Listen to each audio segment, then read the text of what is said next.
Medium level जो oops के interview questions हैं वो डिस्कस करते हैं। जैसे कि जो ट्रिकी क्वेश्चंस है ना, जो इंटरव्यू में या एमसीक्यूज में पूछ लिए जाते हैं, डायरेक्ट नहीं, जैसे कि डायरेक्टली पूछे जाते हैं, वो अपन ऑलरेडी डिस्कस कर चुके हैं। ठीक है, 40 क्वेश्चंस।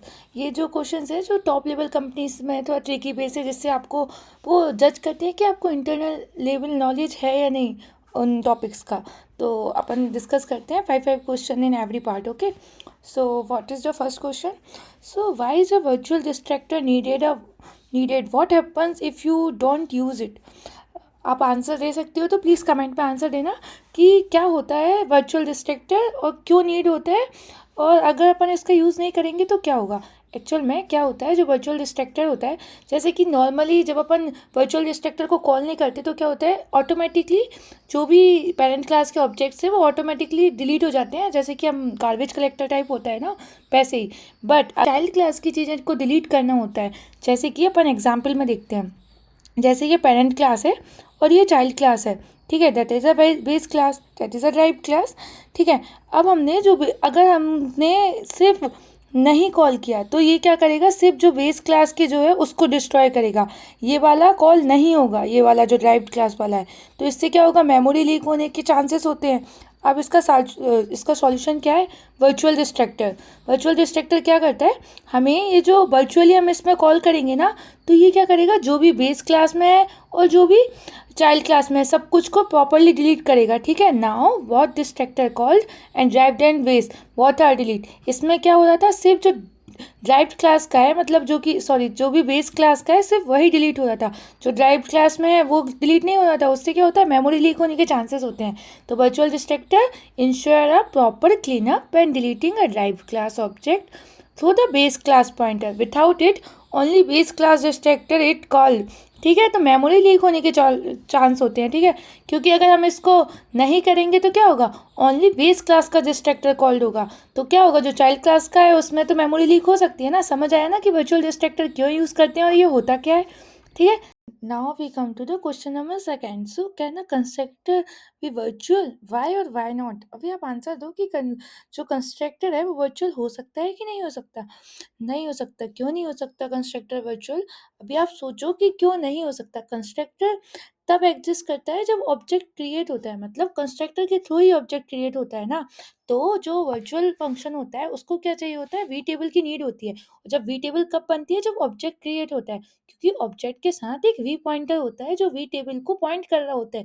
जब ऑब्जेक्ट बनेगा ही नहीं तो कंस्ट्रक्टर कॉल भी नहीं होगा, तो कंस्ट्रक्टर वर्चुअल भी नहीं हो सकता ना। तो सबसे बड़ा रीजन क्या है, ऑब्जेक्ट डजंट एग्जिस्ट येट। तो वी टेबल को क्या चाहिए होता है, वी टेबल नीड्स ऑब्जेक्ट, क्योंकि वो पॉइंटर के थ्रू पॉइंट कर रही होती है उसको। ठीक है, और जो रीजन टू क्या है, constructor creates a object so can't be virtual before creation.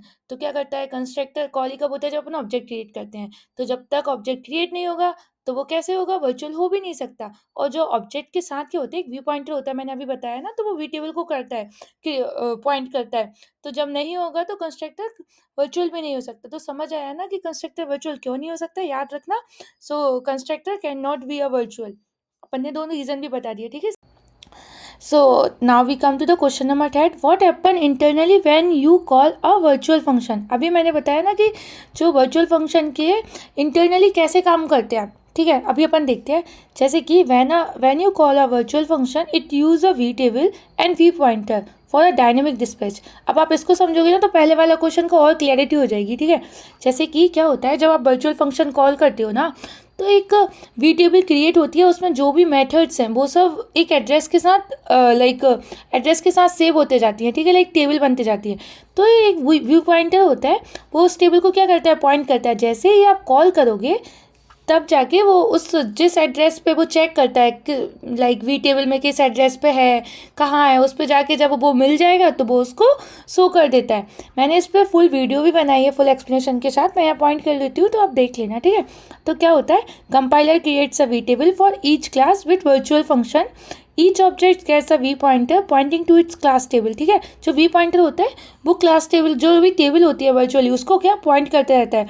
ठीक है, जैसे ही अपन कॉल करेंगे ऑब्जेक्ट के साथ ही वी पॉइंटर होता है, तो वो वी टेबल पे देखेगा, अगर करेक्ट फंक्शन का एड्रेस मिलता है तो वो उसको कॉल कर देगा और रन टाइम पर दिखा देगा। ठीक है, यही होता है एक्चुअल में वर्चुअल फंक्शन के इंटरनली। ठीक है, समझ आया ना? ये यही काम होता है वी टेबल और वी पॉइंटर। इसका डिफरेंस भी पूछा जाता है इंटरव्यू में। Is it possible to overload a constructor? That is the question number 4. What is the point? Like क्या कंस्ट्रक्टर को ओवरलोड करना पॉसिबल है? आप बताओ, है कि नहीं? हाँ, कंस्ट्रक्टर को ओवरलोड करना पॉसिबल है, क्योंकि जैसे कि अगर हमने जैसे अपन एग्जांपल से देखते हो तो आप लोग डायरेक्टली क्लियर हो जाएगा। ठीक है, ये कार नाम का एक कंस्ट्रक्टर है। ठीक है, विदाउट एनी पैरामीटर्स। ये हमने एक कलर नाम का विथ 1 पैरामीटर्स। ठीक है, ये भी कंस्ट्रक्टर है। With 2 parameters, this also the constructor. ठीक है, अब ओवरलोड हो रहा है ना, एक ही है और एक तीन 3 कंस्ट्रक्टर बनाए, बट सबके अंदर सब डिफरेंट बिहेवियर वे से काम कर रहे हैं। ऐसा नहीं है कि कार के अंदर अपन कुछ और फीचर्स ले रहे हैं, कलर एक में कलर ले रहे हैं, एक में प्राइस ले रहे हैं।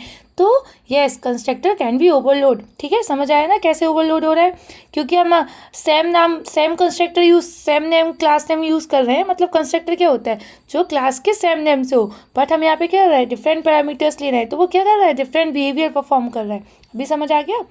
Now we come to the question number 5. Is the difference between the overriding and hiding.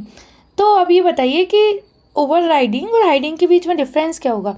Overriding क्या होता है पता है ना? Overriding means same function name with the same parameters with in a different class. मतलब ऐसा होता है कि जो पेरेंट क्लास है उसके जो मेथड है वही चाइल्ड क्लास में एग्जैक्ट सेम बेसिक यूज्ड हो, बट उसमें क्या कुछ और फंक्शनलिटी है, इसमें किसी और फंक्शनलिटीज़ यूज़ करी है अपन ने, तो अपन उसको क्या कर रहे हैं? ओवरराइड कर रहे हैं। हाइडिंग मतलब क्या होता है? हाइडिंग मतलब जैसे कि जो भी पेरेंट क्लास है, यहाँ पे अपन देखते हैं जैसे कि ये क्लास है, ये पेरेंट क्लास है। ठीक है, वॉइड डिस्प्ले। अब जो चाइल्ड क्लास है उसने जो बेस क्लास है उसको हाइड कर दिया। मतलब ऐसा नहीं है कि ओवरराइड किया है, तो वो ये भी रहेगी, ऐसा नहीं है कि ये नहीं रहेगी। It's not a virtual. ठीक है, ये क्या करेगा? बस चाइल्ड क्लास, जैसे कि ऐसे एग्जाम्पल से समझो, जैसे पेरेंट्स का कुछ चीज़ लेके आए हैं, जैसे कुछ घर के लिए कुछ भी खाना लेके आए हैं। अब चाइल्ड भी वही खाना लेके आ गया, तो क्या होगा? जो पेरेंट लेके आया वो हाइड हो जाएगा। ऐसा नहीं है कि वो खाना है नहीं, है ना। जो चाइल्ड की चीज़ है वो अपन को दिख रही है। ऐसा ही होता है, ये क्या करता है? पेरेंट की चीज़ को हाइड कर देता है। बस ये, ठीक है, समझ आया ना कि ओवरराइडिंग और हाइडिंग क्या होता है? Virtual function in parent, same signature in child, run time polymorphism, it's same as a run time polymorphism. ठीक है, और ये हाइड क्या होता है? जो एक तो नॉन वर्चुअल फंक्शन होता है पेरेंट क्लास में, अब वही सेम नेम का क्या करता है? चाइल्ड बनाता है। तो ये कंपाइल टाइम में डिसीजन होता है, और जो पेरेंट की चीज़ है उसको क्या कर देता है? हाइड कर देता है, और जो चाइल्ड की चीज़ है उसको दिखाते हैं। ठीक है, समझ आया ना? नाउ अपन क्वेश्चन नंबर 6 से नेक्स्ट वीडियो में समझेंगे। अगर आपको समझ आए हो तो प्लीज़ कमेंट करके बताना, और कोई भी सजेशन देना हो इम्प्रूवमेंट के लिए तो please comment it. Okay, thank you.